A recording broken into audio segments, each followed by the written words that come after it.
नमस्कार, मैं हूं पूजा सिंह और आप देख रहे हैं राजपथ उत्तर प्रदेश। दोस्तों, उत्तर प्रदेश में अपराधियों के हौसले इस वक्त पूरी तरीके से बुलंद हैं। जहां सरकार एक और ये दावा करती है कि इस प्रदेश से यानी कि उत्तर प्रदेश से योगी सरकार ने अपराधियों का पूरी तरीके से सफाया कर दिया है और प्रदेश अब अपराध मुक्त और भय मुक्त है। प्रदेशवासी अब सुख चैन की सांस ले रहे हैं, ऐसा सरकार का दावा है। मैं अपने पास से बनाकर नहीं कह रही हूँ, सरकार का दावा है।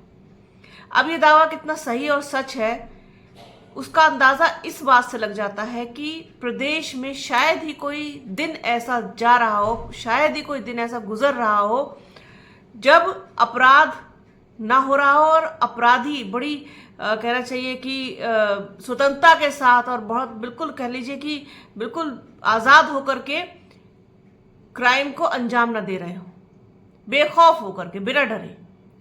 चाहे घटना शाहजहांपुर की हो जहां पर दिन दहाड़े एक व्यक्ति को गोलियों से भून दिया गया, या फिर जिस तरीके से कासगंज में एक महिला वकील की हत्या करके उसकी लाश को नहर में फेंक दिया गया। महोबा में आज ही दिन दहाड़े गोलियों से एक आदमी को मार दिया गया।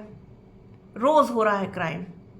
शायद ही कोई ऐसा दिन जा रहा हो और कोई ऐसा जिला जा रहा हो जहां पर क्राइम की घटनाएं ना हो रही हो और बहुत ही भयंकर क्राइम। ऐसा लगता है कि सरकार पूरी तरीके से फेल साबित हो रही है इस मुद्दे पर। यहाँ पर ना बात बीजेपी की हो रही है, ना यहाँ बात समाजवादी पार्टी की हो रही है, ना कांग्रेस की हो रही है और किसी और पार्टी की, कोई किसी पार्टी से कोई लेना देना नहीं है। जो सामने दिखाई दे रहा है वो आपके साथ शेयर कर रहे हैं, उसको बयां कर रहे हैं। इसके साथ ही साथ उत्तर प्रदेश में पुलिस किस तरीके से बेलगाम है ये भी कई केसेस में सामने आ चुका है। ताजा उदाहरण लखीमपुर खीरी का है, जहां पर एक दलित युवक को पुलिस चोरी के शक में उठा करके ले जाती है। लखीमपुर खीरी के सिसवा कला गांव की घटना है। उसके बाद उसको 5 दिन तक थाने में रखती है, उसकी बुरी तरीके से पिटाई करती है, उसको 3rd डिग्री का टॉर्चर दिया जाता है, उसको उल्टा लटका करके पीटा जाता है। 5वें दिन उसको छोड़ा जाता है 20,000 रुपए लेकर के। परिवार वालों का साफ तौर पर कहना है, उनके वीडियोस सोशल मीडिया पर वायरल है, ये खबर सभी ने चलाई है, आप वहां देख सकते हैं जाकर के कि किस तरीके से उनके परिजन बता रहे हैं कि 20,000 रुपए की व्यवस्था की उन्होंने, तब वो अपने लड़के को लेकर के घर आए। जब घर लेकर के आते हैं तो उसकी हालत बिगड़ जाती है, जिसके बाद वो अपने लड़के को लेकर के जिला अस्पताल पहुंचते हैं। जिला अस्पताल लखीमपुर खीरी रेफर कर देता है उसको लखनऊ के लिए कि बच्चे की हालत गंभीर है, यहाँ पर ट्रीटमेंट नहीं हो पाएगा।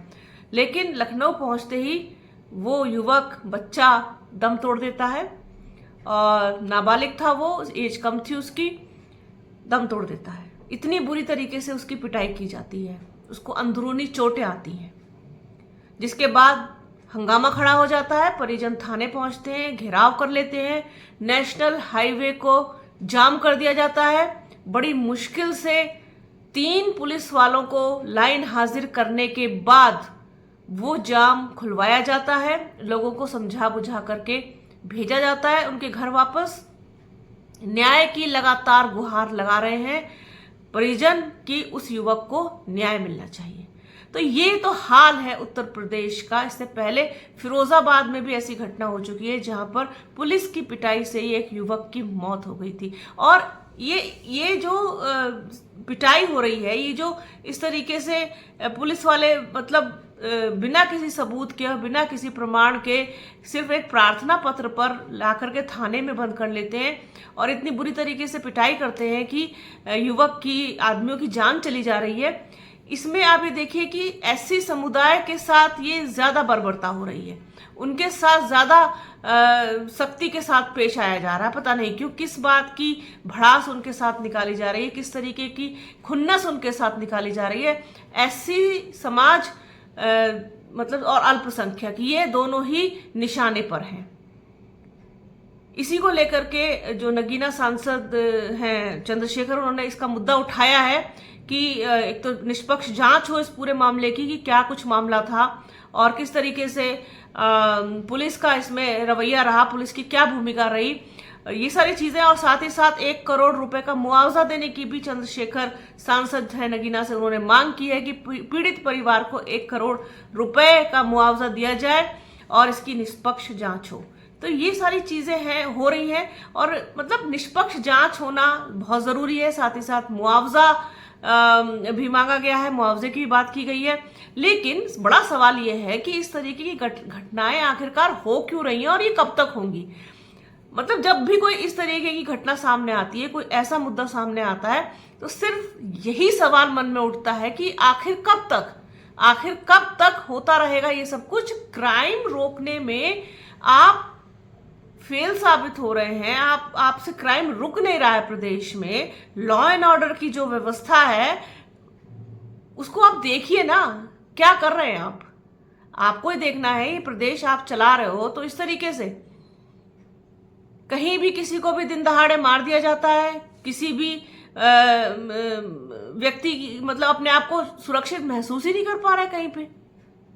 ना वो अपने घर में सुरक्षित है, ना अपने प्रतिष्ठान दुकान पर सुरक्षित है, ना सड़कों पर सुरक्षित है। और महिलाओं की तो बात ही छोड़ दीजिए आप। महिलाओं के प्रति जिस तरीके से हिंसा बढ़ी है वो अपने आप में चिंता का अलग विषय है। उसमें तो पूरा देश ही शामिल है।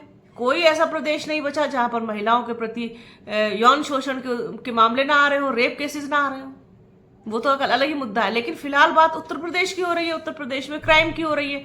जिस तरीके से SC ST समुदाय, साथ ही साथ अल्पसंख्यक महिलाओं के प्रति ये लोग इतने ज्यादा असंवेदनशील हो गए हैं कि इनको कुछ दिखाई नहीं देता। सब चुनाव में लगे हैं, चुनाव चुनाव चुनाव। बीजेपी का एक ही एजेंडा है, एक ही इनका उद्देश्य है, सिर्फ चुनाव। वो उत्तर प्रदेश का उपचुनाव हो या हरियाणा का चुनाव हो, फिर आगे महाराष्ट्र का चुनाव आ जाएगा। तमाम चुनाव में व्यस्त रहते हैं, उनको जनता से कोई लेना देना नहीं। जब चुनाव आता है तब जनता की भावना को भड़काने के लिए बस धार्मिक मुद्दे ले आते हैं बीच में, और हिंदू मुसलमान ये एजेंडा। बाकी ना तो इनसे क्राइम रुक रहा, ना इनसे महिलाओं की सुरक्षा की जा रही, ना ही एक आम आदमी अपने आप को सुरक्षित महसूस कर रहा। जबकि कहा यह जा रहा था कि जब से योगी सरकार आई है, जब से भारतीय जनता पार्टी की सरकार उत्तर प्रदेश में आई है, क्योंकि समाजवादी पार्टी की जब सरकार थी तो बड़ी प्रॉब्लम थी कि बहुत गुंडाराज है और ऐसा है वैसा है और अपराधियों के हौसले बहुत बुलंद हैं, वो तो अपराधियों को छूट देते हैं, इस तरीके की तमाम बातें थी।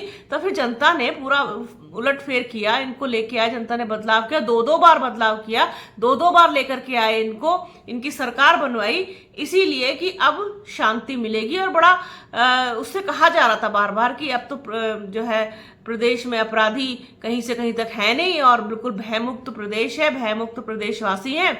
चोरी रुक गई है, किडनैपिंग रुक गई है, और जो चेन स्नैचिंग होती थी वो नहीं होती है। अब कोई भी कभी भी सुरक्षित निकल सकता है। डकैतियां रुक गई हैं और तमाम जो और दूसरे अपराध होते हैं वो सब कुछ रुक गए हैं। अब सब चैन से रह सकते हैं। लेकिन आप देख लीजिए ना, हो क्या रहा है।